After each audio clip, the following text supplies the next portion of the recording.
Assalamualaikum warahmatullahi wabarakatuh. Selamat bergabung kembali bersama channel kami Baboning Primbon. Sahabat Baboning Primbon yang dirahmati Allah Subhanahu wa taala, doa istighfar Nabi Adam merupakan doa yang diajarkan tatkala seorang hamba menyesal atas perbuatan yang telah dilakukan. Doa istighfar Nabi Adam adalah doa yang terdapat di dalam Al-Quran pada surat Al-A'raf ayat 23. Apa hikayat atau kisah di balik doa istighfar Nabi Adam? Doa istighfar Nabi Adam menjadi doa yang dibaca Nabi Adam beserta sang istri Hawa pasca melanggar perintah Allah Subhanahu wa taala untuk tidak memakan buah kuldi. Para ulama tafsir berbeda pendapat soal buah yang dimakan Nabi Adam. Sebagian kalangan menyebut pohon kayu, sebagian lagi pohon gandum. Ibnu Abbas menceritakan bahwa pohon yang Allah melarang Adam dan istrinya makannya ialah pohon gandum. Setelah keduanya memakan buah pohon itu, maka dengan serta-merta kelihatanlah aurat keduanya. Tersebutlah bahwa yang digunakan oleh keduanya untuk menutupi aurat adalah kukunya masing-masing. Lalu keduanya segera memetik dedaunan surga, yaitu daun pohon tin, dan menambal sulamkan satu sama lainnya untuk dijadikan penutup aurat keduanya. Kemudian Adam berlari ke dalam kebun surga, dan berkantunglah pada kepalanya suatu jenis pohon surga. Maka Allah memanggilnya, "Hai Adam, apakah engkau lari dariku?" Adam menjawab, "Tidak, tetapi saya malu kepada engkau, wahai Tuhanku." Allah berfirman, "Bukankah segala sesuatu yang aku anugerahkan dan aku perbolehkan untukmu dari buah-buahan surga tidak cukup sehingga engkau berani memakan apa yang aku haramkan kepadamu?" Adam menjawab, "Tidak, wahai Tuhanku, tetapi demi keagunganmu, saya tidak menduga bahwa ada seseorang yang berani bersumpah dengan menyebut nama engkau secara dusta." Ibnu Abbas mengatakan bahwa hal tersebut adalah apa yang disebutkan di dalam firman-Nya, dan setan bersumpah kepada keduanya, "Sesungguhnya saya termasuk orang yang memberi nasihat kepada kamu berdua." Al-A'raf ayat 21.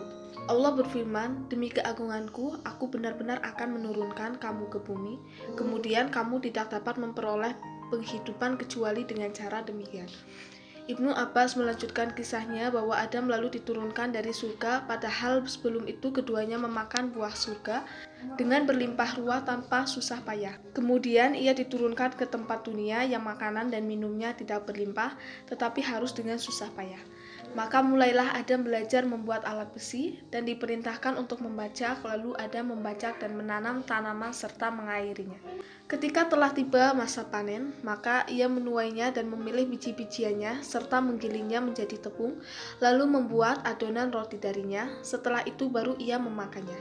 Tetapi Adam tidak dapat melakukan itu kecuali setelah Allah mengizinkannya. As-Sauri meriwayatkan dari Ibnu Abu Layla, dari Al-Minhal Ibnu Amr, dari Sa'id Ibnu Jubair, dari Ibnu Abbas, sehubungan dengan makna firman-Nya, dan mulailah keduanya menutupi auratnya dengan daun-daun surga. Al-A'raf ayat 22, bahwa daun-daunan surga itu adalah daun pohon tin. Mujahid mengatakan bahwa keduanya mulai memetik daun-daunan surga, lalu menambal sulamnya sehingga menjadi pakaian. Wah Ibnu Munabih mengatakan sehubungan dengan kalimat yang mengatakan bahwa pakaian Adam dan Hawa dilucuti. Pakaian Adam dan Hawa yang menutupi aurat keduanya adalah nur, sehingga Adam tidak dapat melihatkan aura Hawa. Begitu pula sebaliknya, Hawa tidak dapat melihat aura Adam. Tetapi ketika keduanya memakan buah terlarang itu, maka kelihatanlah aurat masing-masing oleh keduanya. Demikianlah menurut riwayat Ibnu Jarir dengan sanad yang sahih sampai kepada Ibnu Abbas. Abdul Razak mengatakan telah menceritakan kepada kami Mamar dari Qatadah yang menceritakan bahwa Adam berkata, "Wahai Tuhanku, bagaimanakah jika saya bertaubat dan memohon ampun kepada Engkau?" Allah berfirman, "Kalau demikian niscaya aku masukkan kamu ke dalam surga." Tetapi iblis tidak meminta tobat, hanya meminta masa tangguh. Maka masing-masing pihak diberi oleh Allah Subhanahu wa taala apa yang diminta masing-masing. Ibnu Abbas mengatakan bahwa setelah Adam memakan buah pohon terlarang itu, maka dikatakan kepadanya, "Mengapa engkau memakan buah pohon yang telah aku larang engkau memakannya?" Adam menjawab, "Hawalah yang menganjurkannya kepadaku." Allah berfirman, "Maka sekarang aku akan menghukumnya bahwa tidak sekali-kali ia hamil melainkan dengan susah payah, dan tidak sekali-kali ia melahirkan anak melainkan dengan susah payah." Ibnu Abbas melanjutkan kisahnya bahwa pada saat itu juga Hawa merintih. Maka dikatakan kepadanya, "Engkau dan anakmu akan merintih." Ad-Dahhak Ibnu Muzahim mengatakan sehubungan dengan makna firman-Nya, Rabbana zalamna anfusana wa illam taghfir lana wa tarhamna lanakunanna minal khosirin. Ya Tuhan kami telah menganiaya diri kami sendiri, dan jika Engkau tidak mengampuni kami dan memberi rahmat kepada kami, niscaya pastilah kami termasuk orang-orang yang merugi. Al-A'raf ayat 23. Inilah kalimat-kalimat doa yang diterima oleh Adam dari Tuhannya, yakni diajarkan oleh Allah Subhanahu wa Ta'ala kepada Adam dalam taubatnya. Tak ayal, usai perbuatannya tersebut, Nabi Adam dan Hawa harus menanggung akibat dilempar dari surga. Oleh karena itu, keduanya mengumandangkan doa penyesalan guna meminta pengampunan kepada Allah Subhanahu wa Ta'ala.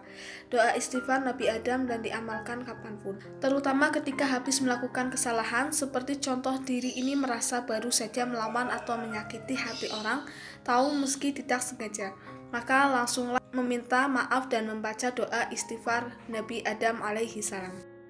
Rabbana zalamna anfusana wa illam taghfir lana wa tarhamna lanakunanna minal khosirin. Artinya, ya Tuhan kami telah menganiaya diri kami sendiri, dan jika Engkau tidak mengampuni kami serta memberi rahmat kepada kami, niscaya kami termasuk orang-orang yang merugi. Doa penyesalan atau istighfar Nabi Adam memberikan kelapangan dan ketenangan hati sesuai manusia melakukan perbuatan yang menimbulkan rasa penyesalan. Kisah pertaubatan Nabi Adam alaihi salam sangat melegenda dan telah dijelaskan Allah Subhanahu wa Ta'ala di dalam Al-Quran surat Al-A'raf ayat 22. Maka syaitan membujuk keduanya untuk memakan buah itu dengan tipu daya.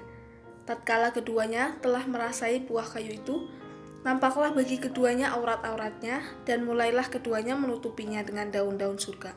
Kemudian Tuhan mereka menyeru mereka, "Bukankah aku telah melarang kamu berdua dari pohon kayu itu dan aku katakan kepadamu, sesungguhnya syaitan itu adalah musuh yang nyata bagi kamu berdua?" Dalam ayat selanjutnya, Nabi Adam alaihissalam berdoa dengan doa yang hingga saat ini banyak dipanjatkan oleh umat Islam setiap harinya, terutama untuk memperoleh ampunan Allah Subhanahu wa Ta'ala. Qala rabbana zalamna anfusana wa illam taghfir lana wa tarhamna lanakunanna minal khosirin.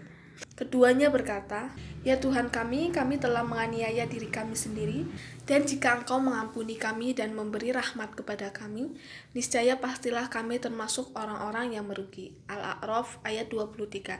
Namun banyak yang tidak mengetahui bahwa selain doa tersebut, ada doa lain Nabi Adam alaihissalam yang diceritakan oleh Rasulullah SAW dalam hadisnya.